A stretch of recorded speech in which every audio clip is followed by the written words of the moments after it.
survey research deals with gathering quantitative data from the sample from a defined population and determines the current status of the population with respect to one variable or the more than one variable. Case study research involves in-depth investigation into a phenomena, process, individual, institution, or an organization. And the phenomena or the process is studied in its real context, and the boundaries between the phenomena or the process at hand and the context, they are not clearly evident. So the phenomena or the process is studied in relation to the context in which it exists. Case study tries to gather data from the multiple sources of evidence, which may include the individual working in the institution, the documents which are available, the physical artifacts which are available, and so on. But when we say case study, it follows the similar steps which are followed in research with a little emphasis on the propositions, the research questions, unit of analysis, etc. And it normally involves qualitative information. The very first step in conducting a case study is stating its objective or research questions. The next step is to state the propositions, and the third step involves describing the approach which is likely to be followed in conducting a case study. And then comes collection of data, and the last step is the analysis of data and interpretation of the results. Now let's see how objectives are stated for any case study. For example, you are interested in taking up a case study of an institution which is excelling as far as the academics are concerned and the placement of students is concerned. Some of the objectives may include tracing the historical development of the institute and identifying how the mission, goals, and objectives have changed over a period of time, and what are the existing missions, goals, and objectives. Also, you are interested in describing the nature of programs which are being offered and the characteristics of the students who take admission in that institution. You are interested in identifying the resources which are being used for carrying out the instructional and curriculum processes, and in addition, a host of other objectives including the nature of curriculum in place, the instructional processes that are being used to transform the input into output, the management policies, structures, processes which are adopted to manage the institution, and the kind of linkages the institution enjoy with other organizations and the industry. Likewise, identify the factors that could contribute to improving the quality of technical institution and those factors that could lead to deterioration of the quality of an institution. In nutshell, the whole technical institution can be viewed as a system, and the various subcomponents can be studied in a case study. The next step in case study is to state the propositions. And it is a very crucial step in case study, as the propositions are going to help you as a researcher to build linkages, to build associations, and to establish cause and effect relationship while you start interpreting the findings of the case study. For the case study in hand, that of technical institution, one of the proposition may be that students selected through entrance test, which screens them on the basis of the aptitude for professional program, could influence learning environment and output of the program. Now, this proposition may be the result of the studies which have been carried out, which clearly highlight that if the student possess the aptitude to pursue a program, they can show better or higher performance. Or it is theoretically also true that if a person possesses the aptitude, he is going to excel in that field. Another proposition may be that course offerings of great worth and relevance to the requirements of the world of work are considered factors that contribute to building excellence in a technical institution, because it all depends upon the curriculum which has been designed. If the curriculum is relevant and cater to the needs of industry, the acceptance of the graduates from the technical institution will be very high. So this can be one of the propositions to start with. And you can see, likewise, you can state propositions for instructional processes. You can make proposition related to assessment of student performance and management and so on. Then the third step in case study researchers describe in detail, in explicit terms, the approach which you are going to follow. And here you are concerned with selecting the unit of study. The unit of study can be an individual. Now, say for example, a student who is having emotional problems may be a case. An institution which is excelling in placements may be a case. So, a single institution individual can be a case, or a group of students who have similar characteristics. That means students who are having emotional problems, maybe they become one case, and the institutions which show high placement rate, they can become one unit of study. So while you finalize the unit of study, you must see that what constitutes the sample for the study is distinct from those who have been excluded from the study. The next step is to identify the available sources of data. In case study, data can be collected from documents which are available.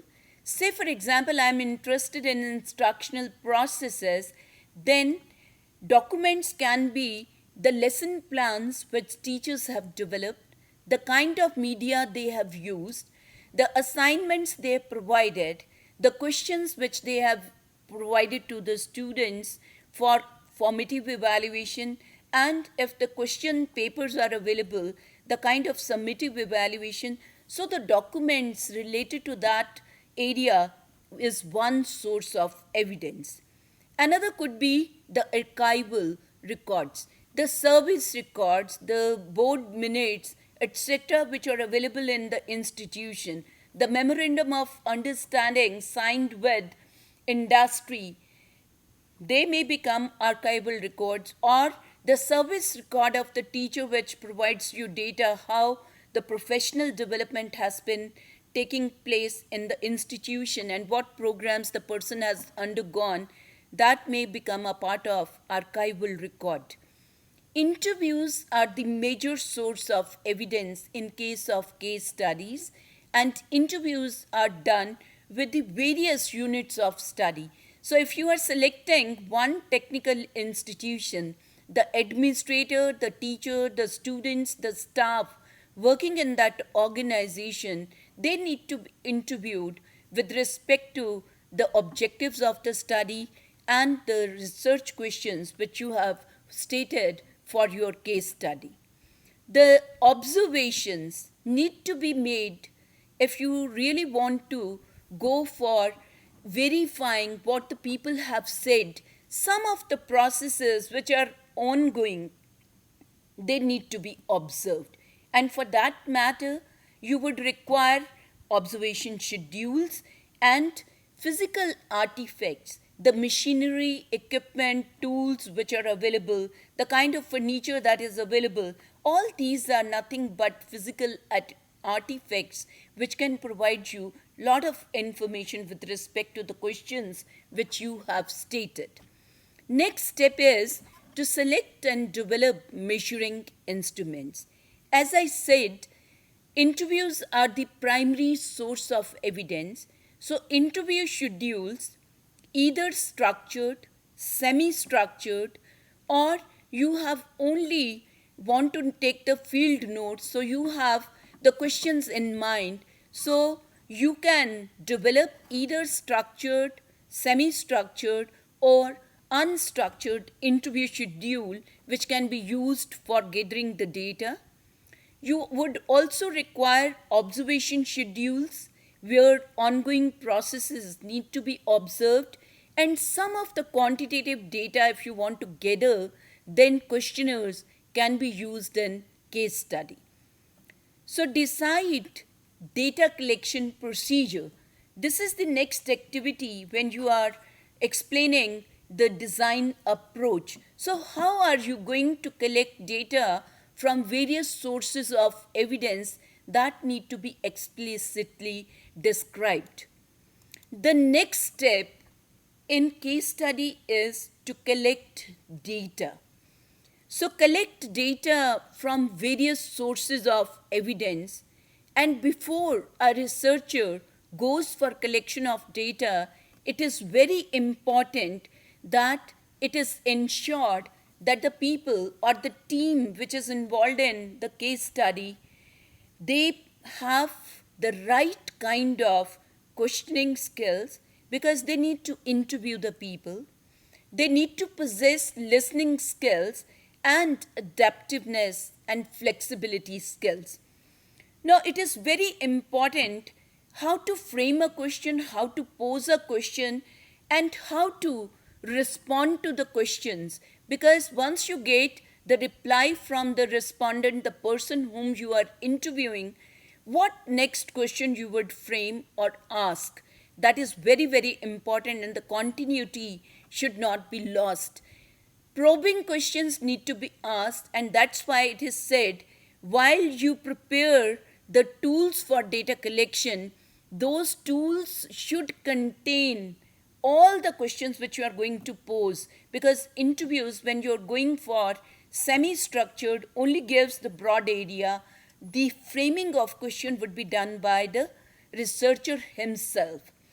And listening skills become important because you are going to observe the verbal as well as the non-verbal behavior of the respondent, the person who is being interviewed, and you need to interpret both the behavior to come to the conclusions.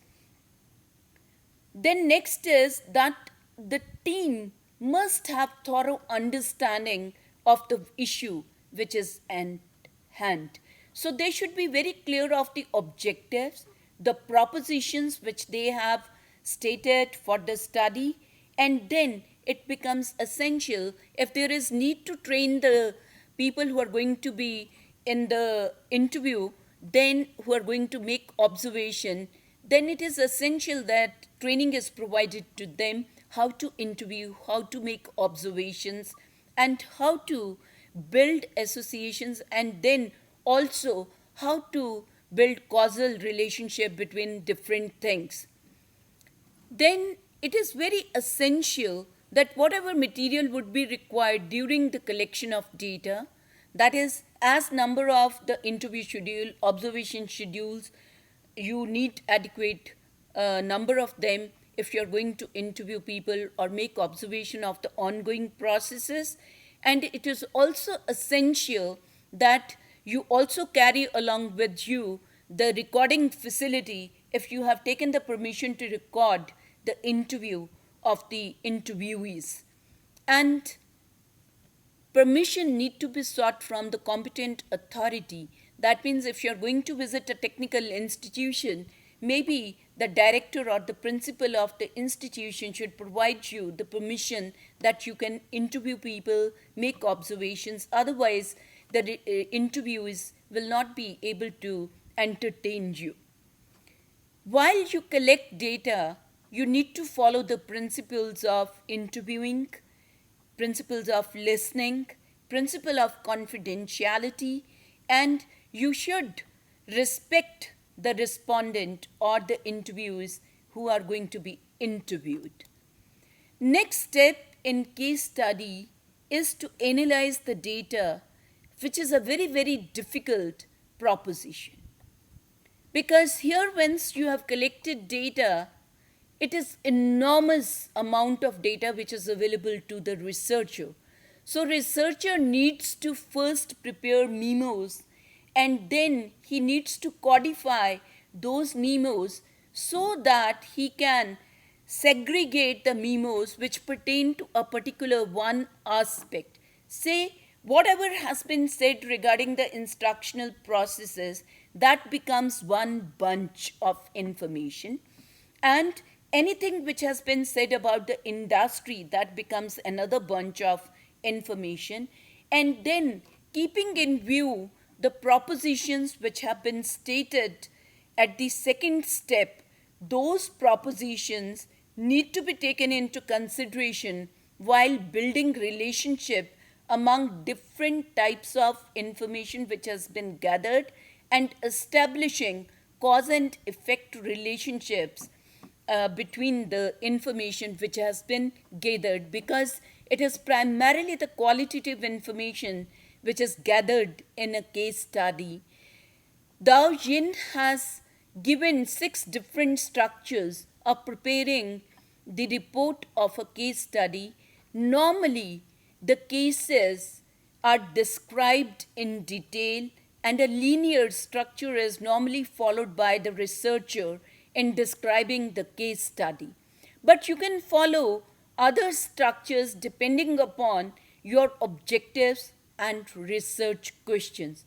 But care should be taken that the authenticity of information should not be lost. And before you prepare a report, a draft can be given to the people who have been involved in providing you the information, so that the narratives which they have given, they can be included in the report, and they agree to it that the conclusions which have been drawn by the researcher are correct and convey what they actually wanted to convey. So care should be taken by the researcher that correct information is described or reported in the research report, and the researchers have normally been describing the case at length, one after the other. Thank you.